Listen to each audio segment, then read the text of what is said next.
Shahadi cameraman. Currently, if someone gets a lien on their property and they're recording a lien, does the person get a letter that there is a lien? And if not, why not? Should they? What's your thought on that? Tom Willis. When somebody files a lien on you, they're supposed to send you an intent to lien. The recorder's office is not going to send you anything saying you got a lien on your property.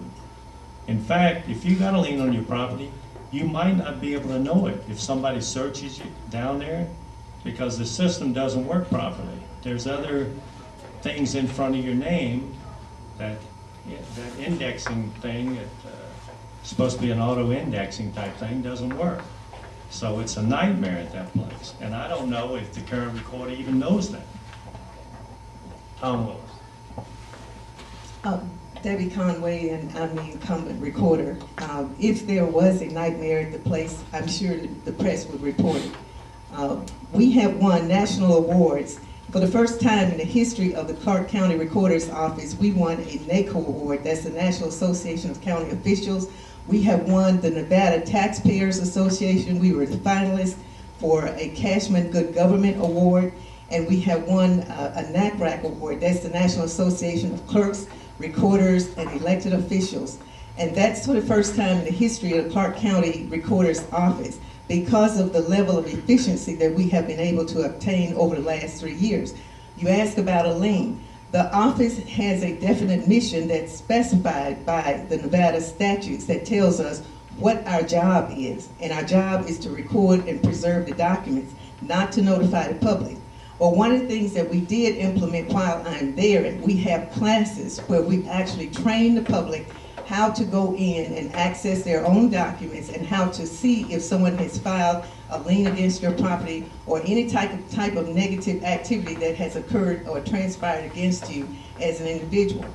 We not only are gearing up to teach those classes at our office, we go out into the community and teach those classes, especially to the elderly. We've been all up in Henderson. We've been at a number of the senior citizens complexes here in the city, teaching folks how to go in and access their documents and to see if there is a lien or something that has been filed against your property so that you can take action accordingly.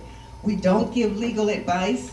We don't send out information to people to notify them when something has been recorded against their property, because again, everything that we do in that office is governed by state statutes.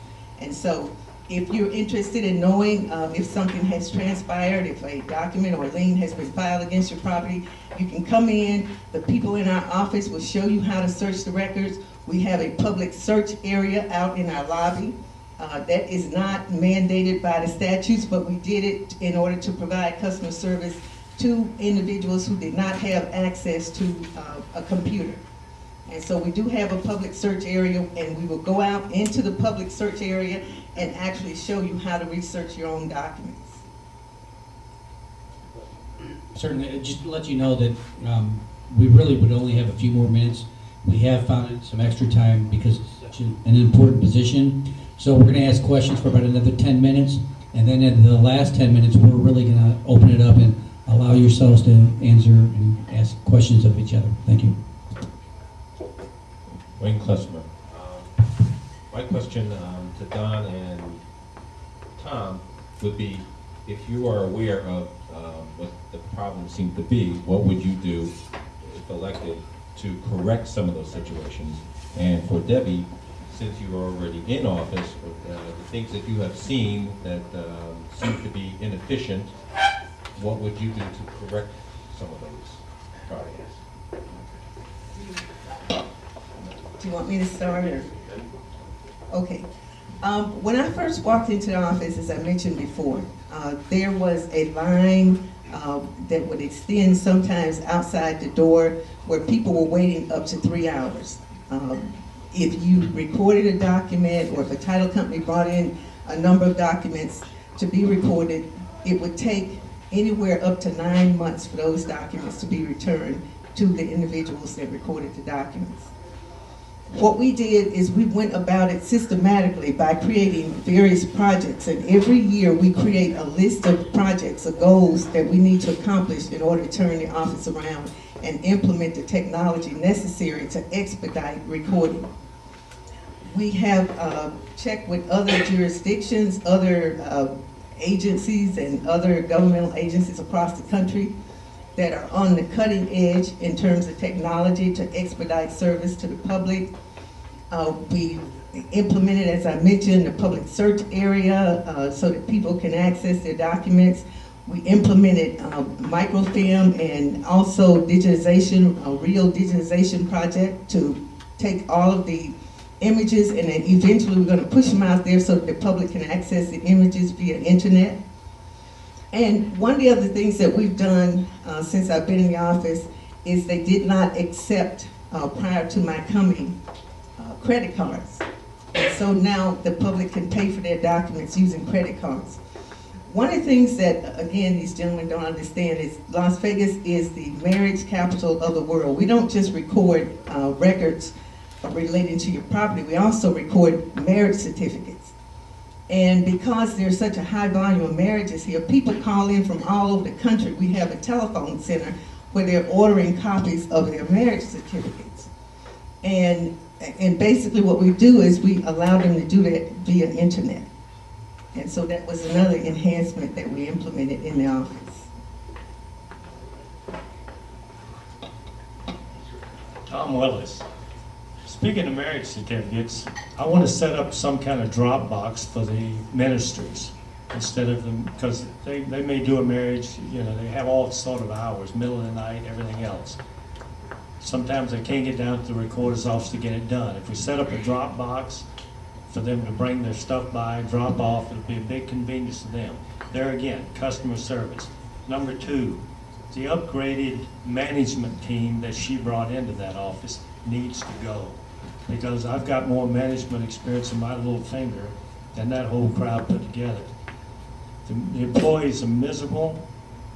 That cuts down on the customer service. She brought in this new system, as I said. She had the same thing with the old system. Why spend $3 million more and triple their yearly maintenance? We need to look at that. That's a lot of jobs right there. It could be saved. Some of that money could go back into the general fund of the county. Something needs to be done about that technology fund. It's become too much money. Also, when she took office that first year, they recorded roughly 300,000 less documents. So that cut down on some of the waiting lists and so forth and so on. So that's my goal, is get down there, bring some management to that place, and start spending the money properly. Tom Willis.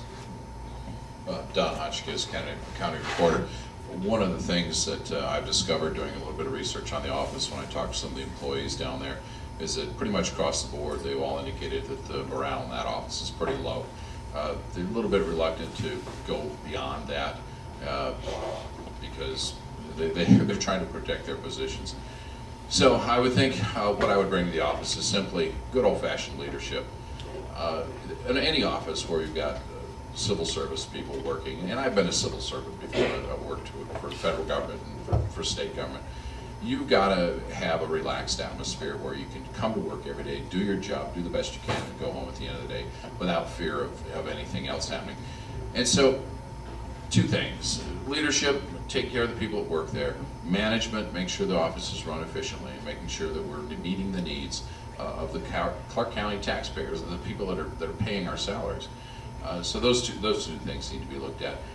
The office has had a lot of improvements under the incumbent's tenure over there, no doubt about it. She's done got a good job, brought it and improved a lot of things. But I think there's an area that can still yet be improved. And I think having a fresh look, a fresh set of eyes in the office, somebody that's got a systems background, take a systems approach to this thing, looking at everything, not only the cost of the initial cost of software or a new hardware system, we got to take a look at the maintenance costs too. It might be just a couple of $1 million to implement some new software, but if it's going to cost us $2, $3, $4 million on down the road in maintenance costs, it might not be worth it. You might take a look at where that money might be better spent. Thank you.